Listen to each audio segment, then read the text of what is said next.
So finally আরো একটা দই রেসিপি আপনাদের সঙ্গে আমি শেয়ার করছি। দই নিয়ে আমাকে অনেকে অনেক রকম কমেন্টস করেছে, অনেকের অনেক কিছু প্রবলেমও দেখা গেছে। তাদের কথা মাথায় রেখে আজকে আমি আবারও একটা মিষ্টি দইয়ের রেসিপি শেয়ার করছি।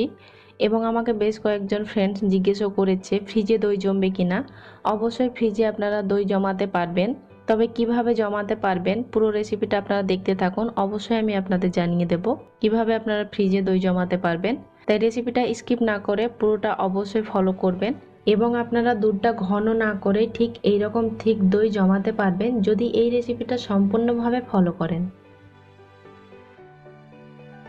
প্রথমে আমি চিনির ক্যারামেলটা তৈরি করে নেব, তাই এই পাত্রের মধ্যে আমি অ্যাড করছি 250 গ্রাম মতো চিনি। এবার এর মধ্যে 1 টেবিল স্পুন মতো জল অ্যাড করতে হবে। যেহেতু পাত্রের মধ্যে অল্প একটু জল ছিল তাই আমি এক্সট্রা জল আর ইউজ করছি না। গ্যাসের ফ্লেমটা আমি এখন হাই ফ্লেমে করে দিচ্ছি। ক্যারামেলটা তৈরি হতে থাক, এদিকে আমি একটা মিশ্রণ তৈরি করে নিচ্ছি। এখানে প্রায় 200 ml মতো লিকুইড মিল্কের সঙ্গে আমি half cup powder milk add করছি। যে কোনো ব্র্যান্ডেড আপনারা নিতে পারেন, এটা কিন্তু নর্মাল টেম্পারেচারের দুধ আছে। লিকুইড মিল্কের সঙ্গে পাউডার মিল্কটা খুব ভালোভাবে গুলে নিতে হবে যাতে এর মধ্যে কোনো রকম লাম্পস না থাকে। বেশ কিছুক্ষণের মধ্যে চিনিটা কিন্তু বেশ ব্রাউন হয়ে যাচ্ছে। এবার এই অবস্থাতে আমি গ্যাসের ফ্লেমটা লো ফ্লেমে করে দিলাম এবং মাঝে মধ্যে একটু নেড়ে নিচ্ছি, না হলে এক সাইডটা বেশি পুড়ে যাবে এবং এক সাইডের চিনিটা মেল্ট হবে না।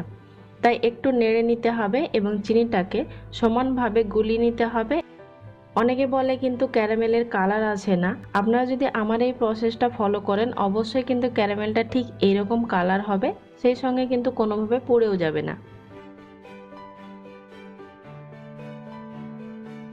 বেশ কিছুক্ষণের মধ্যে দেখতে পাচ্ছেন চিনিটা কিন্তু সম্পূর্ণভাবে মেল্ট হয়ে গেছে এবং ক্যারামেলের কালারটা খুব সুন্দর চলে এসেছে। এর থেকে আর বেশি কিন্তু পোড়ানো যাবে না, নাহলে এটা কিন্তু পুড়ে তেতো হয়ে যেতে পারে। এই অবস্থাতে মিশ্রণ করে রাখা মিল্কটা আমি এর মধ্যে অ্যাড করে দিচ্ছি। মিল্কটা অ্যাড করার সঙ্গে সঙ্গে দেখতে পাচ্ছেন এই ক্যারামেলটা কিন্তু গোটা বেঁধে গেছে, ঠিক এইরকমই হবে। এটা নিয়ে ভয় পাওয়ার কোনো কারণ নেই, এটা কিছুক্ষণের মধ্যে আবার মেল্ট হয়ে যাবে।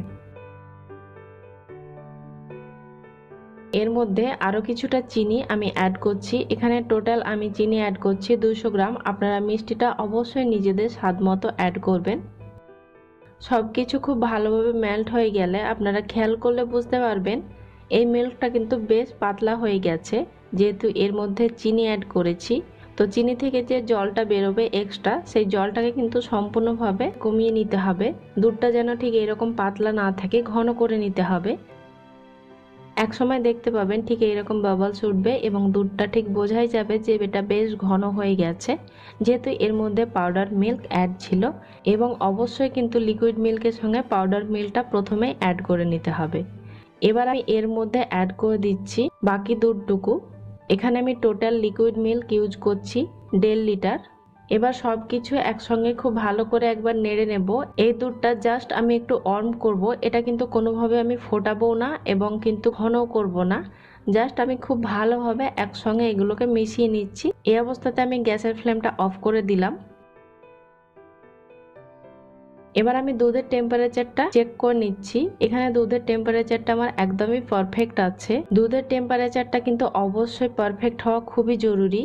আপনারা আঙুল ডিপ করে সহ্য করতে পারবেন 5 থেকে 6 সেকেন্ড মতো, ঠিক সেই রকম কিন্তু গরম দুধ নিতে হবে বা উষ্ণ গরম দুধ নিতে হবে। এর মধ্যে আমি অ্যাড করে দিচ্ছি দই। এখানে আমি থিক দই নিয়েছি 1 কাপ। অবশ্যই কিন্তু থিক দই 1 কাপ নিতে হবে। এই দইটাকে আমি আগে থেকে ফেটিয়ে রেখেছিলাম এবং এখানে আমি ইউজ করছি টক দই। আপনারা চাইলে এখানে মিষ্টি দই ইউজ করতে পারেন। দইটা দিয়ে খুব ভালো করে নেড়ে মিশিয়ে নিচ্ছি। দইটা খুব ভালোভাবে মেশানো হয়ে গেছে। দইটা মেশানোর পরে এই মিশ্রণটা কিন্তু একটু ঘন হয়ে আসবে। এবার আমি এই দুধটাকে ঢেলে নেব। আমি যে পাত্রের মধ্যে দইটা জমাতে দেব আমি সেই পাত্রের মধ্যে দুধটা ঢেলে নিচ্ছি। এখানে কিন্তু বেশ অনেকগুলোই আমি পাত্র নিয়েছি আপনাদের দেখানোর সুবিধার জন্য। দইটা জমার পরে যাতে সুন্দর লাগে দেখতে, তাই আমি এই দইটাকে একটু এগ হুইস্ক দিয়ে ফেটিয়ে নিচ্ছি। তাহলে একটা ঝাঁক তৈরি হবে এবং দইটা জমে যাওয়ার পরে এটা দেখতে কিন্তু খুব সুন্দর লাগে। এই দইয়ের পাত্রটার আমার কাছে ঢাকনা আছে, তাই এটা আমি ঢাকনা দিয়ে নিচ্ছি। এবং এই টিফিন বক্সটারও আমার ঢাকনা আছে, তাই এটাও আমি ঢাকনা দিয়ে নিচ্ছি। এবং বাকি যে পাত্রগুলো আছে এগুলোর একটারও ঢাকনা নেই, তাই এই সবগুলো আমি ফয়েল পেপার দিয়ে মুড়ে নিচ্ছি এবং একটা করে আমি রাবার দিয়ে নেব। যদি আপনাদের কাছে ঢাকনা না থাকে সেক্ষেত্রে আপনারা ফয়েল পেপার অথবা প্লাস্টিক র্যাপারও আপনারা ইউজ করতে পারেন, অথবা আপনাদের ঘরে নর্মাল যে প্লাস্টিক আছে সেগুলোও আপনারা ইউজ করতে পারবেন এবং একটা অবশ্যই রাবার দিয়ে নেবেন। আমি এখানে দইটা কিন্তু জমাতে দিচ্ছি অথেন্টিক পদ্ধতিতে বা সনাতন পদ্ধতিতে। আমি প্রথমে একটা কম্বল বিছিয়ে দেব এবং এই কম্বলের উপরে সব দইয়ের পাত্রগুলো রেখে দেব। তারপরে ওপর থেকে কম্বল চাপিয়ে দেব এবং চারি সাইড থেকে খুব ভালো করে কভার করে নেব, যাতে কোনোভাবে এর মধ্যে এয়ার প্রবেশ না করতে পারে। এবং দইগুলো অবশ্যই কিন্তু 8 ঘন্টার আগে কোনোভাবে চেক করা যাবে না। দইটা যদি বারবার চেক করা যায় সেক্ষেত্রে কিন্তু দইয়ের পাত্রটা নড়ে যাবে এবং দইটা কিন্তু 8 ঘন্টা কেন 20 ঘন্টাতেও জমবে কিনা সন্দেহ আছে।